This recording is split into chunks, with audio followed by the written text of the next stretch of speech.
Guys, mapagpalang araw. For today's video ay babahagi ko sa inyo kung paano tanggalin ang mga website and application na nakalink sa ating Facebook account. Kung paano gawin, panoorin mo yung video. Una natin gagawin, pumunta tayo sa Facebook, tapos tap natin yung tatlong line dito na may profile natin.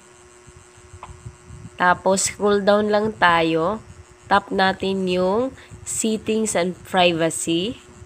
Tapos tap natin yung settings. Tapos, scroll down lang tayo. Tap natin yung apps and websites.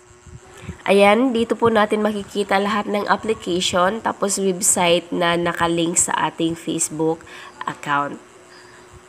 Okay, kung paano tanggalin, itap lamang po natin, halimbawa yung tax. Tap lang natin para ma-remove. Ayan, pindutin natin yung remove. Tapos, check natin yung dalawang box. Okay, tapos tap natin ulit yung remove. Ayan, natanggal na yung application na yon. Paulit-ulit lang natin na gawin sa ibang application and website para matanggal yung mga application na nakalink sa ating Facebook. Ganun lang po siya kadali. Kung nakatulong ang video ito at may natutunan ka, pa-heart and follow naman. Thank you. God bless.